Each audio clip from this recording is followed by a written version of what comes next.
Hey guys, it is Ryan. I'm not sure if you know this about me, but I'm a bit of a fun fanatic when I can. I like to work, but I like fun too. And now I can tell you about my favorite place to have fun. Chumba Casino. They have hundreds of social casino style games to choose from with new games released each week. You can play for free and each day brings a new chance to collect daily bonuses. So join me in the fun. Sign up now at ChumbaCasino.com. Sponsored by Chumba Casino. No purchase necessary. VGW Group. Void where prohibited by law. 18 plus. Terms and conditions apply.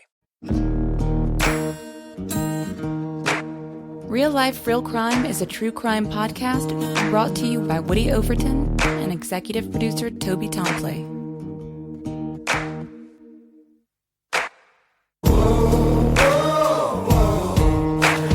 You have the right to remain silent.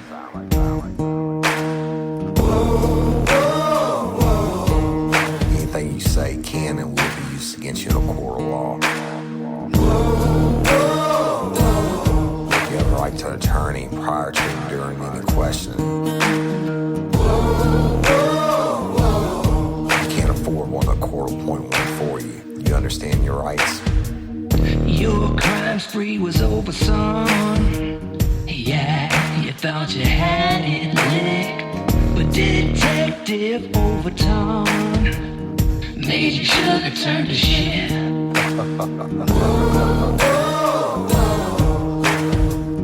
Get ready, you're gonna do time.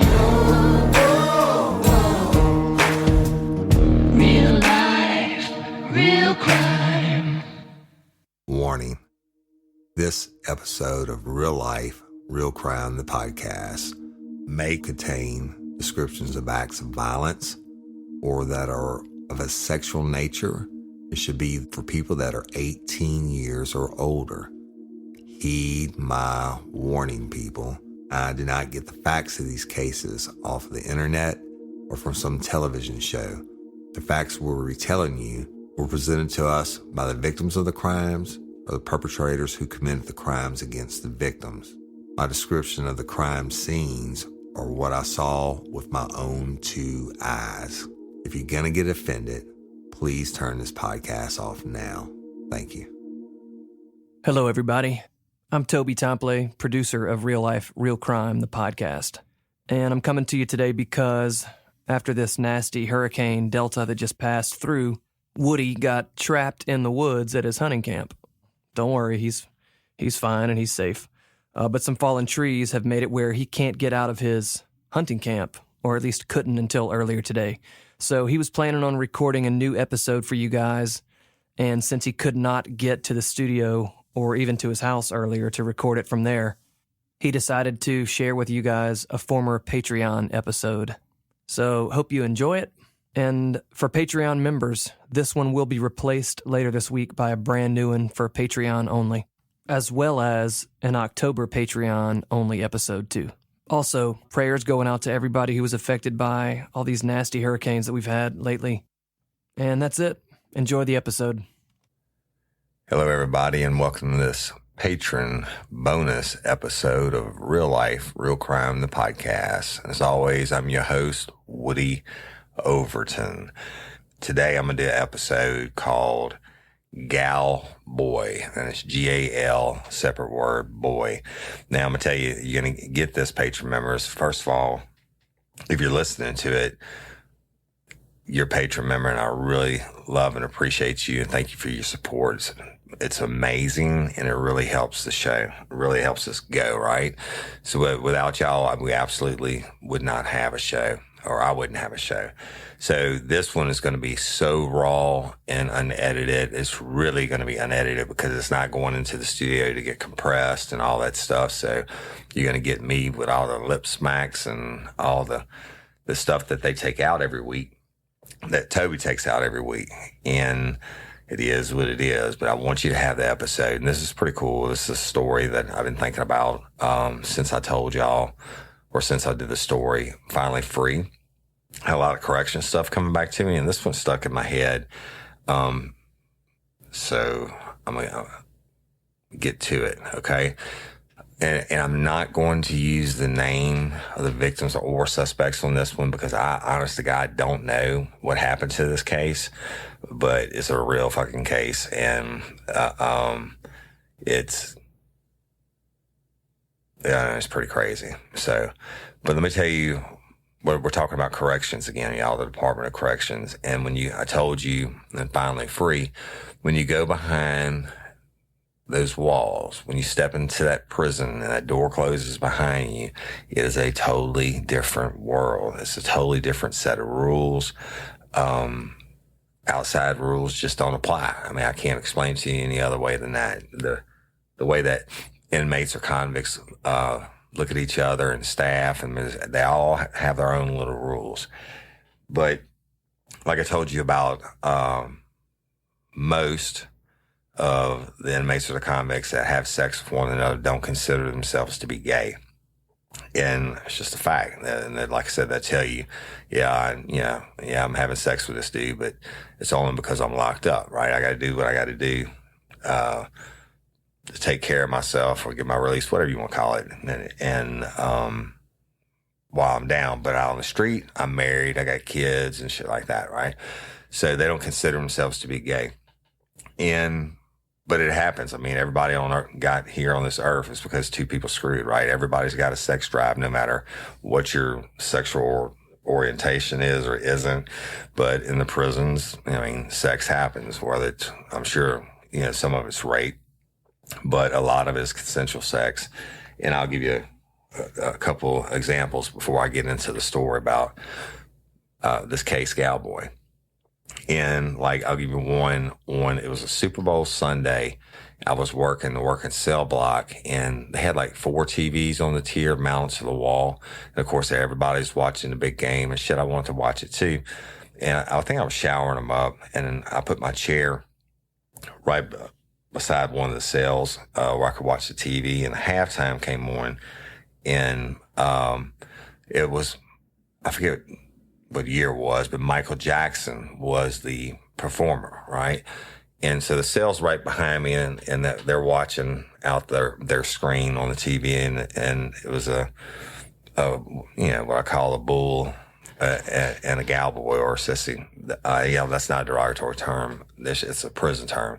When I say that, they call themselves that in the prison. So don't take any offense. I mean, I don't care if you're gay or straight or whatever, but I'm just telling you a story. So watching Michael Jackson comes out, and I'm sitting in my chair, and Michael started doing his thing. Boy, he was singing and dancing and popping and, fucking moonwalking and shit. And the guy, one of the guys in the cell says, he was a little feminine. He said, "Ooh, that Michael, he sure can dance." And then the bull that was in the cell with him said, "Yeah, and I sure would like to fuck him." I mean, I was like, what? And so that's just the way it was, right? The mentality of it. I'll give you another example. There's a trustee area of the prison where they had the ceiling tiles, or the kind that push up, so they could get to pipes in the roof. I'm talking about the square ones, maybe you see in schools and stuff. They have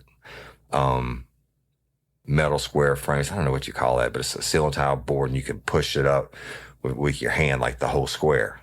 And so there were 2 trustees who had that area. Their responsibility was cleaning or something. I don't know, but they were up there. What they do is get naked and climb up into that area and brace themselves on those little bitty thin strips of metal. And of course, it's a small area, but they would get up there and get naked and have sex, right? And what happened was okay, back it up. Trustees, y'all. Trustees earn their right to get extra privileges and have the most cush jobs. If you had this certain wing of a prison to clean, and it was no traffic, and I mean, you got extra food and just whatever, you still were supervised by a correctional officer, but the trustees gained the correctional officer's trust, and therefore, they pretty much, you just left them alone, except for when you had to count them. But these 2 yahoos, I guess I might have been their permanent rendezvous spot or whatever, but they get up in there and they're having sex, and you can't make this up. One had lathered the other one up with baby oil, and when they were doing it, having anal intercourse, the one that was on the receiving end, the catcher, slipped and he fell through, and he broke through the roof, and both of them fell through. And one dude got hurt bad. Like, they had to take him. The reason I know the story is I had to help guide in for the ambulance to come get him. They had to take him to the hospital. Like, he broke bones and shit. And the other one took him to the hole. But two normal dudes, right? They didn't consider themselves to be gay. These were two straight guys on the outside anyway. There's just 1,000 stories like that. They just didn't consider it being gay. Now, there is a certain population of the prison that are homosexuals, and they don't hide it. And these are what you call gal boys.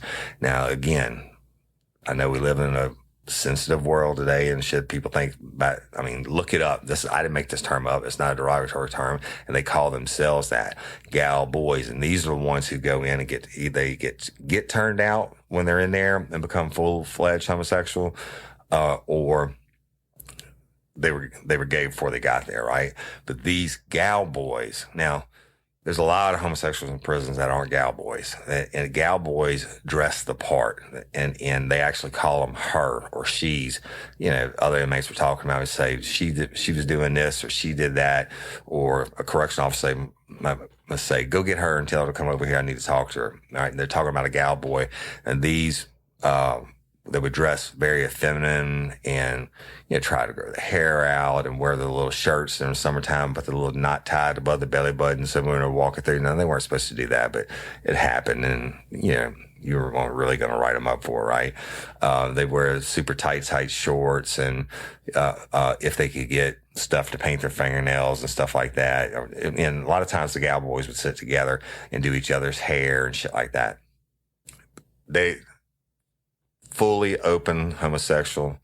That not an issue. That was their choice. That was their lifestyle. And so that's what they call them, gal boys. All right. So remember, and I'm not going to use the names, like I said, because I do not know what happened to this case, but I know, when I say I don't know what happened to it, I don't know what happened to it as far as it being adjudicated, but I know what happened. But I remember I must have been working overtime or something. I came in because I went to a part of the prison that I never go to. And I remember I walked into the area, it might have been the bullpen, but I remember walking in and there was a bunch of inmates walking away from me towards wherever they were going. And this is like a trustee, that was what it was. It was a trustee section, I think over at the Mill State Hospital. They were walking away from me, and I saw this, it didn't click for me at a second, but I saw this one from behind, and it had the longest blonde hair I pretty much I'd ever seen, like down past almost to their ass, long, just straight, just beautiful blonde hair. And I'm looking. Hey, y'all, you want to set your child up for success? Is your child struggling with a specific subject or need help with the subject? Is your child ahead, not getting challenged enough in class? Well, IXL Learning is an online learning program that enriches your homeschool curriculum. It offers practice in math, English, language arts, science, and social studies while adapting to each child, meeting them where they are. Plus, IXL encourages students to become curious and empowers them to choose how to learn. Look, we homeschool our son. No doubt about it. He's more of a visual learner, and we use IXL, and Cindy teaches him, and there are so many different benefits to the program. It adapts to exactly what he needs in different areas. So IXL is the perfect supplement to your homeschool curriculum. IXL offers interactive practice problems, educational games, lessons, and video tutorials for every topic you're teaching at home. It's easy to use, time-saving. Everything on IXL is organized by grade, subject, topic, and subtopic, making it simple to find activities for the exact skills you're covering. IXL offers instant feedback and explanations of new topics as kids use the program. Kids can explore any topic in any grade level. They aren't forced into a single learning path like they are on other programs. If you're homeschooling your child because they were falling behind or because they were too far ahead like our son, IXL is a great program to help them get the exact support they need. Kids love IXL's positive feedback awards and educational games. IXL is trusted by 15 million students worldwide and has proven to improve performance in over 75 scientific research studies. Make an impact on your child's learning. Get IXL now. And Real Life Real Crime listeners can get an exclusive 20% off IXL membership when they sign up today at IXL.com/today.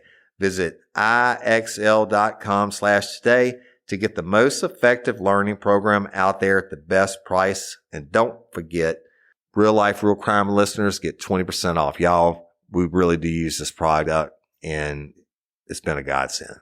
Spark something uncommon this holiday with just the right gift from Uncommon Goods. The busy holiday season is here, and Uncommon Goods makes it less stressful with incredible hand-picked gifts for everyone on your list, all in one spot. Gifts that spark joy, wonder, delight, and that's exactly what I wanted feeling. Hey, y'all, I ordered a super cool piece. It's a candle with a sculpture of LSU's Tiger Stadium on top of it. And each officially licensed laser cut wooden replica features up to 4 layers of detail, creating a bird's eye view of a specific football field, seating section, and more. And every label includes your stadium's name, the team's logo, and school location. And it has a coconut, soy, vegan wax infused with sandalwood smell that creates tailgates and touchdown scent profile, reminiscent of game day. It's invigorating like fresh cut grass and nostalgic like smoke from a pre-game grill, and calming like the crisp autumn air of a new semester on campus. Y'all, I love it. I have it at the base of my TV and I'm ready to watch the Tigers play on Saturday night, right? Uncommon Goods. Look, when you shop at Uncommon Goods, you're supporting artists and small independent businesses. And many of their handcrafted products are made in small batches. So shop now before they sell out this holiday season. Uncommon Goods looks for products that are high quality, unique, and often handmade or made in the U.S. They have the most meaningful, out of the ordinary gifts anywhere. They even have gifts you can personalize. From holiday hosts and hostess gift to the coolest finds for kids to hits for everyone from the book lovers to diehard sports fans. Uncommon Goods has something for everyone, not the same old selections you can just find anywhere. And with every purchase you make at Uncommon Goods, they give $1 to a nonprofit partner of your choice. They've donated more than $3 million to date. So to get 15% off your next gift, go to uncommongoods.com/RLRC. That's uncommongoods.com/RLRC for 15% off. Don't miss out on this limited time offer. Uncommon Goods, we're all out of the ordinary. Behind them, I mean, I see these little tight shorts and this little sachet walk, they walk from him. My first thought popped in my head is, what the fuck they got a girl in here for? And I mean, it didn't dawn on me. And then when I saw later on, when I saw her, it turned out naturally it was a gal boy, right? When I turned around, this was a pretty gal boy. I mean, very effeminate, had features, actually had breasts. And I was like, holy shit, right?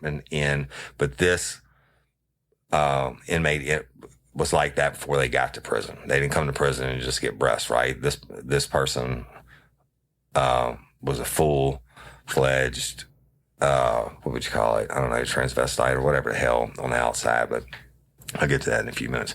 But I remember seeing it, I thought that kind of, no, it doesn't make me gay. I'm telling you what I saw from behind, the long flowing blonde hair and whatever. And then I saw the boobs and I was like, holy shit, man, it tripped me out, but it turned out it's a guy, right?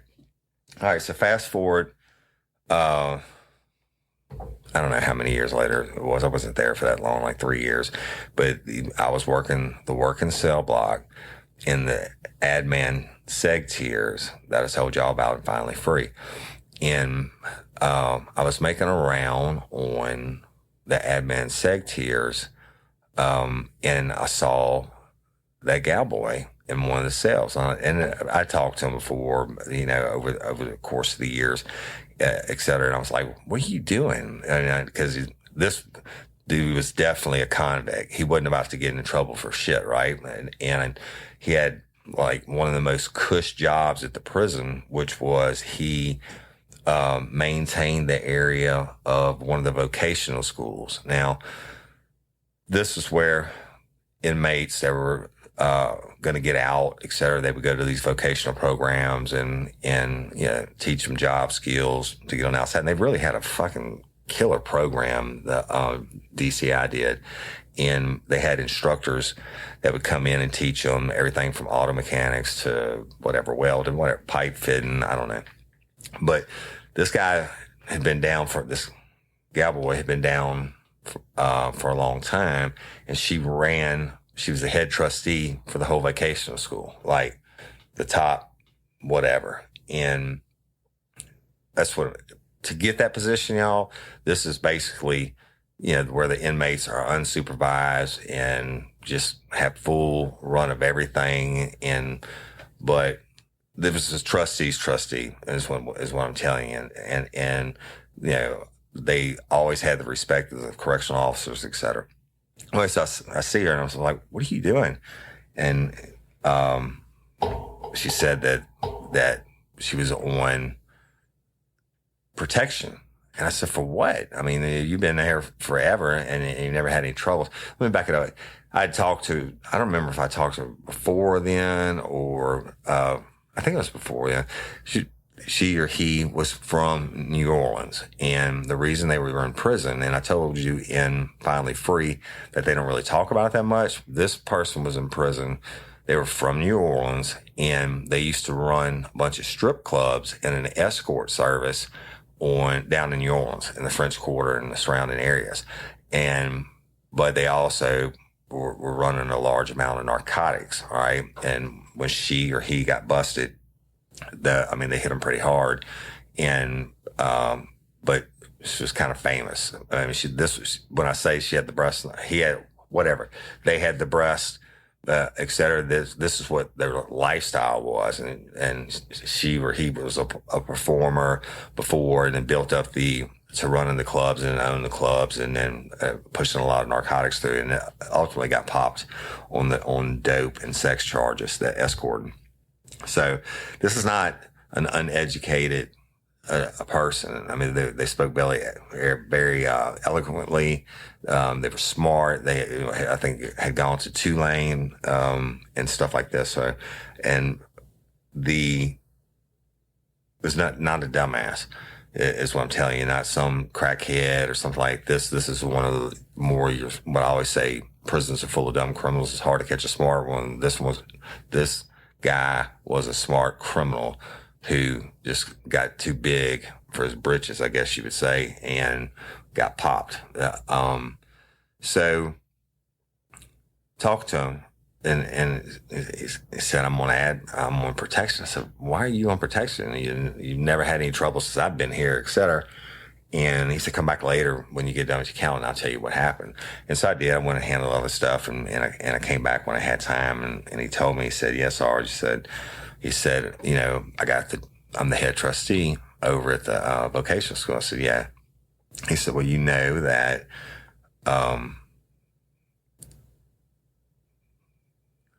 without saying that, you know the person that runs such and such section of the school. And I said, yeah, I've heard the name. And he said, well, he started coming on to me like 6 months or 8 months ago, whatever it was. And now let me tell you something, Shala. Just because you're a transvestite or a gal boy or whatever doesn't mean that you're a whore, right? I mean, and this dude wasn't, and had money and came from money, right? Anyway, so he said this person, this supervisor, if you will, who worked only on the days, he wasn't a correctional officer. It was a vocational person that would come in. You would call them a civilian, right? But they were still getting paid by the state to come in and run this part of the vocational center. And he said, I ended up getting transferred, or he had me transferred where I was more directly underneath his control. he kept making sexual advances at me, and I never did anything to bring it on or whatever. And he said but one day whenever classes were over and everybody's going back, he called in and he said, I need this trustee to stay back with me. And I thought, we're going to do some work, whatever. And he said he pinned me against the desk and was trying to kiss me and stuff like that. And he said, I said no. And I left, let me tell you this guy was a preacher also, not the cowboy, the supervisor, and some type of preacher, and really, really close friends with the warden. And I'm not going to say which one, but he said he made advances at him, several times, and he would always manage to escape and get away. But he's not stupid. He started keeping a log of it, the dates, and he went the first time, and he went to one of the majors that ran the unit and said, hey, look, such and such made a pass at me, and major didn't do shit. And he said, I got it all logged down. And he said, then he said it happened again, tried it happened again, and he reported it again. He said, listen, this dude's basically trying to rape me, trying to have sex with me. I'm afraid I'm going to lose my job if I don't do it and all this, and I don't want it. And do something about it. They didn't do shit about it.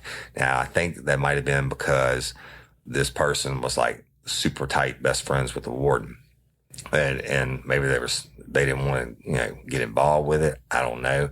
But every time the civilian guy would make an advance at the cowboy and, try to do the different things, every single time he said he wrote it down and kept the notes. And more importantly, is he wrote down who he told and what was done about it, which was fucking nothing. And so he said the first time the guy actually raped him, he couldn't get away from him, and he raped him orally. And he went out and he wanted a meeting with one of the higher ups and wrote a letter for it to whomever, and they brought him in supposedly, and this is his story, listened to his complaint, and then they dismissed it, and then they fucking put him back in the same place. And so this guy's like, you know what, fuck, I can't get anything done, maybe because of who this guy is that's attacking me.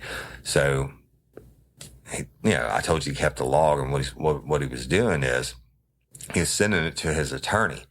And the only inmate mail that is not open and read before it goes out and when it comes in is the mail that they send to their attorneys, and they mark it big on there, confidential for attorney, and the correctional officers can't open it, right?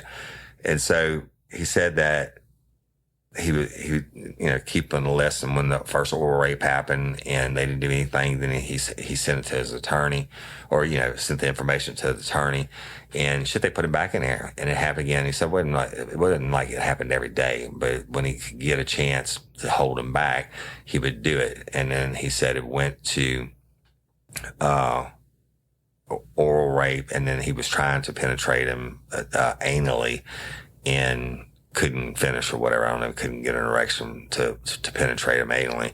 But that happened again, and he blew it up again, and nothing happened. And he said, you know what, fuck that.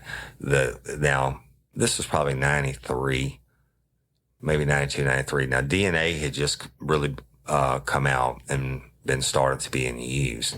And so it was in its infancy stages. But this dude was no dummy. The cowboy knew about it. And his attorney told him, said, look, if you can get get DNA or get some of his pubic hairs or whatever, the next time get them and send them to me in the mail. If they're not doing anything, then, we're going to have a hell of a lawsuit and a criminal prosecution against this guy, and possibly for some of the correctional officers for malfeasance for not doing their job.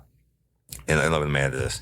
He said that every time that he would force him to do it, that he would call him, he would act like the cowboy was a female, and he would call him the warden's wife's name. get that shit. And he told me what the name. I was like, holy shit. He's like, yep. And he's saying me all kinds of dirty talk to me.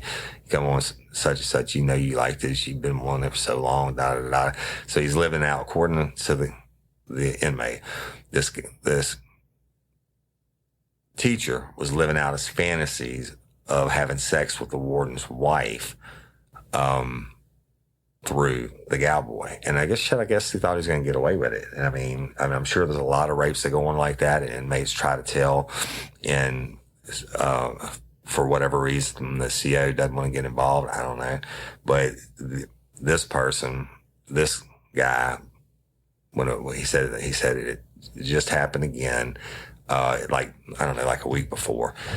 And he said this time he raped me orally, and he said he never could penetrate me from behind. He said he tried, but he never could get hard enough. He said, but the last time he raped me orally, he said when he came in my mouth, he said I kept I had a tissue in my pocket, and he said I acted like I was cleaning it up, and I spit it in my tissue, and I wadded it up and I put it in my pocket. Well, what does he do then? He goes back to his dorm. He didn't even bother to report it this time, right? Because nothing's getting done. And he sealed that shit up and sent it to his lawyer in New Orleans. Now, he didn't have a podunk lawyer or a public defender. Hey, ladies, are you feeling overwhelmed by hormonal changes? Well, you're definitely not alone. There are more than 1,000 hormone disruptors living in our environment right now. It's in your food, your water, the air you breathe, the clothes you wear, your skincare products. They all mess with your hormones. Then there's the natural hormone changes your body goes through: premenopause, menopause. And while it's a natural process, it doesn't mean you have to suffer through it. The good news is you don't have to suffer through it anymore, because now you have Hormone Harmony, a formula made only with herbal ingredients that are shown to reduce hormonal symptoms in women of all ages. Hormone Harmony is not just a hormone support and supplement. It's become a phenomenon. Women can't stop talking about it on social media. A bottle of Hormone Harmony is sold every 24 seconds. And the biggest benefit? Well, my wife says it makes her feel like her own self again. And that's what women mention over and over in the reviews. And there are over 30,000 reviews for Hormone Harmony. And for a limited time, you can get 15% off your entire first order at happymammoth.com. Just use code RLRC at checkout. That's happymammoth.com and use code RLRC for 15% off today. That's happymammoth.com and use code RLRC. Hey, y'all, let me tell you about Gobble. All Gobble meal kits are pre-prepped. That means less work for you and less waste in your kitchen.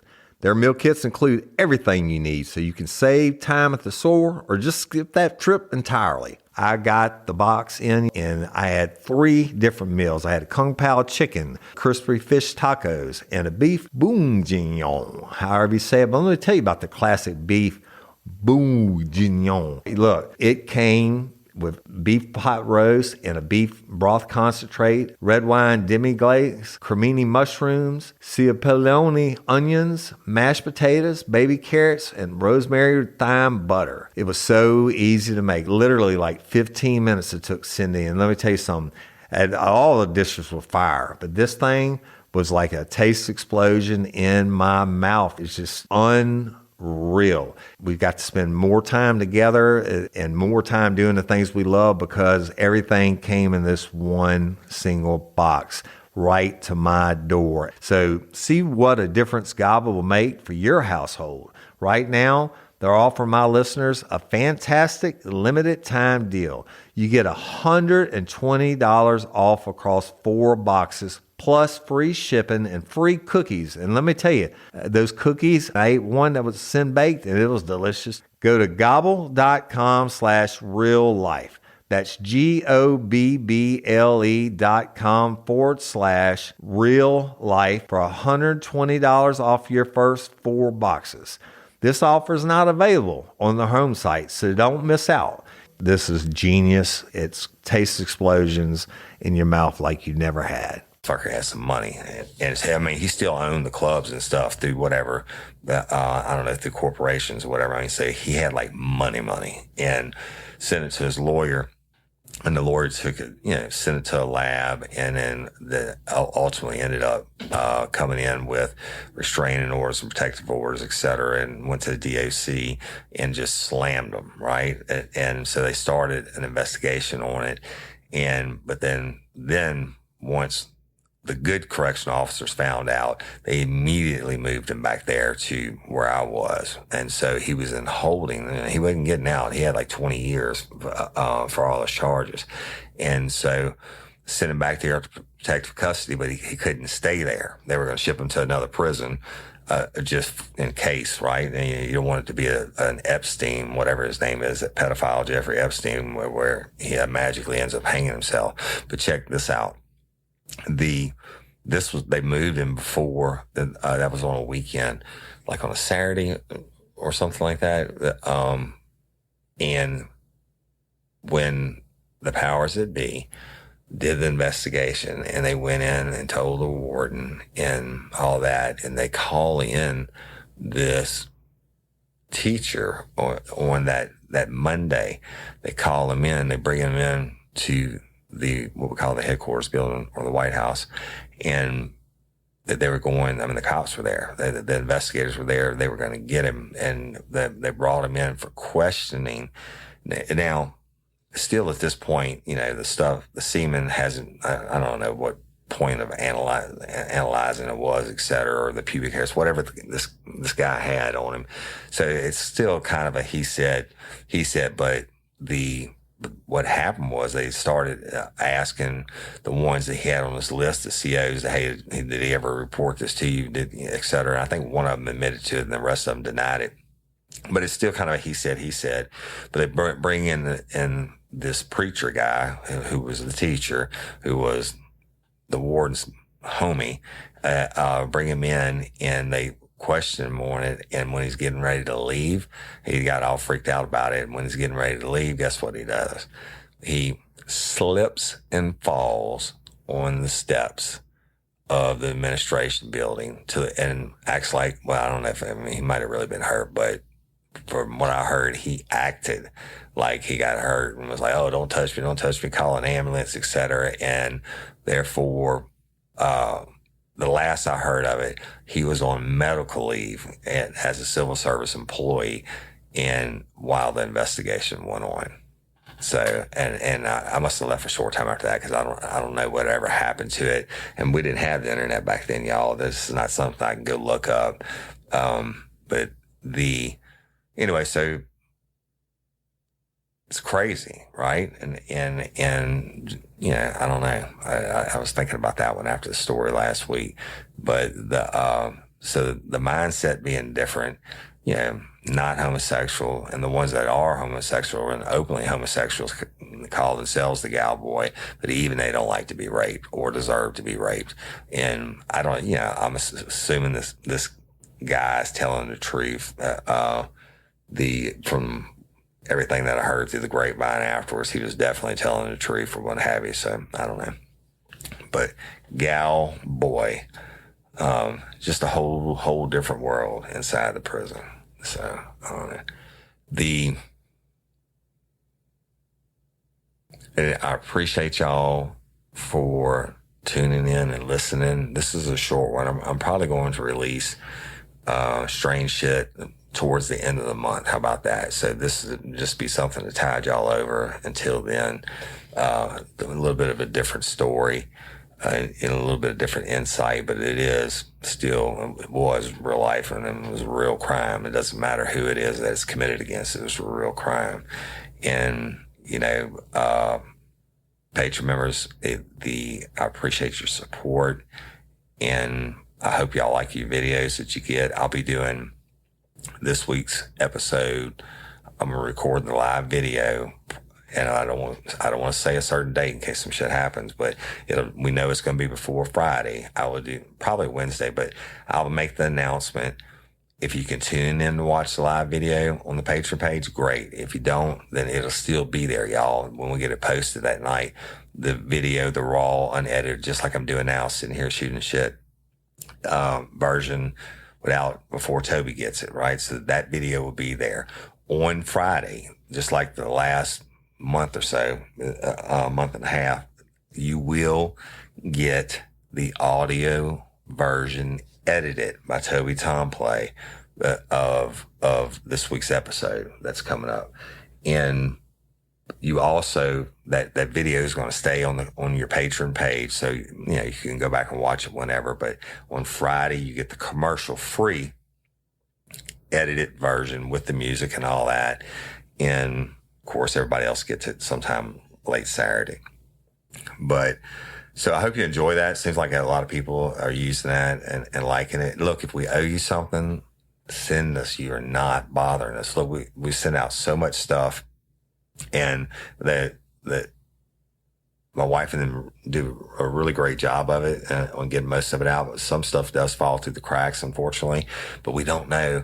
I don't know, and we can't get it fixed if you don't give me a heads up. Okay, so. And we'll do that. Hey, and a couple of y'all have used your phone calls with me now. That's awesome. And I think I have another one tomorrow evening. And love talking to y'all. You know who you are. And so if you're on that level, use it, y'all. I don't bite shit, but we might shoot the shit with you for however long you want to. And if there's any other ideas that you have, let me know if you want, if there's something else. I mean, I know we give the discounts and the early episodes and the commercial free episodes and the videos of me doing it. And then you get the bonus episode every month. And so I'm just trying to think if there's anything else that y'all can think of, because I'm not a podcaster guy. If you're a patron to another podcast and they do something that's cool that we don't do, let me know. And we'll certainly add it if we can. And, that's it. I appreciate it. I hope everyone had a happy 4th of July and stayed safe. Y'all, we're growing leaps and bounds. If you want, you can follow us on Instagram. I'm posting something on there every day now. It's that @ real life, real crime. Or me personally, it's the @ Overton Woody. And so I'm posting videos and some pretty cool stuff on there. We're making that grow. Our Facebook groups, man, we got so many of them, and they're all awesome. And, please continue to like and share us and watch us grow. I mean, we're over 2 million downloads or listeners or listens now, and we're still growing. And it's because of y'all. And it certainly wouldn't be in the position I'm in today if it wasn't for y'all. So I apologize about this episode when I tell you that it's so raw. I mean, you're not even getting the music on it, right? Because that's in the studio with Toby and I don't have access to it, but I don't want to make y'all wait any longer. So just throw you this little bone, to show you my appreciation. And I'll do something else before the end of the month. Okay. So I love and appreciate each and every one of y'all. Thank you so much. And hey, let me talk to you real quick about organ donation. I was a guest on a podcast last week, the Gifted Life, and it's LOPA, Louisiana Organ Procurement Agency. And this she's not 21 anymore. This mom called in and told us about how her 5-month-old baby got killed in a crash, and they were able to use her organs to save 4 lives. And hell, I'm an old hard ass, right? I mean, I've seen all the death in the world, and I almost cried during that podcast. So I'll let you know when it's going to be out. I'm going to get you a link to it. But the gift of life, be an organ donor, man. Lifers, if you can. I'm taking that on as my own personal mission, if you will, from now on. And I will not do a real life, real crime, anything without asking people to sign up to be an organ donor. Is hugely important. The Livingston Parish Literacy and Technology Center, you can go to their page, and I don't have it. I'll put it in the notes, and click on it and go into the criminal justice students or organ donation and click fill it out and hit the under criminal justice students. And that's how we know how many were getting through the podcast. And we had got like 400 and something for them before COVID hit, and I got away from it. But I'm not getting away from it anymore, y'all. It's too important. I mean, you're not going to care about, I'm sure Lopa doesn't probably like me saying this, but shit, you're not going to care. You're going to be dead. And if you can send your organs, I mean, there's very few people that can do it because they have to be harvested while you're still alive. And certain tissues, I think, can be up to 24 hours later. But shit, I mean, give a gift of life, man. Be a hero. When you're dead and gone, I mean, they can still bury your body. They just won't have your organs in it, right? And so other people can go on and live through that gift. And so get that heart on your license. We have the forms. I'll make sure it's just easy peasy. Sign up. It takes a couple minutes, and then you give the gift of life. And that's important. Courtney Coco's case, shit. COVID, y'all, is killing us literally. But I can tell you this, the case is moving. I can't tell you what I know, but it is moving. But COVID has slammed it again. And so just keep praying. The difference is, I'm telling you, something's going to be done. And you're hearing it first, patron. Miss Barbara Blunt's case, same thing. I'm getting more information, and now we're getting hit again. I'm afraid they're going to shut everything down totally like they did before, and I'm afraid that's not the case. But specifically on Coco's, I mean, I know exactly what the hindrance is because of COVID, but it is what it is. It's coming, so we're not ever going to give up on that. And I don't know. So I guess that's it. I love y'all. Appreciate you. Thank you for being Patreon members. You just don't know what it means. And I'm going to continue to try to bring you more and more stuff. So I love and appreciate each and every one of you. I'm sorry for this to be so raw and unedited. You don't even get the new music on it. But it is what it is. Thank you for listening. Until next time or ever, don't let me catch you down on Murder Bayou. Peace. Get ready, you're gonna do time. Real life, real crime. Real Life, Real Crime is a true crime podcast brought to you by Woody Overton and executive producer Toby Tomplay. Hello, it is Ryan, and I was on a flight the other day playing one of my favorite social spin slot games on ChumbaCasino.com. I looked over at the person sitting next to me, and you know what they were doing? They were also playing Chumba Casino. Everybody's loving having fun with it. Chumba Casino is home to hundreds of casino-style games that you can play for free anytime, anywhere. So sign up now at ChumbaCasino.com to claim your free welcome bonus. That's ChumbaCasino.com and live the Chumba life. Sponsored by Chumba Casino. No purchase necessary. VGW Group. Void where prohibited by law. 18 plus. Terms and conditions apply. Extreme cold weather advisory in effect this morning. You're a contractor. You have a contract. All right, guys, come on. Let's do this. A little snow and ice isn't stopping you. Not today, not any day. Shouldn't your flashing tape be working through it all too? Only Frog Tape Pro-Grade Flashing Tape's high-performance acrylic adhesive sticks, re-sticks, and stays stuck, even on the roughest surfaces in rain, snow, heat, and more. So you stay in control when it matters most. Show weather who's boss with Frog Tape Pro-Grade Flashing Tape.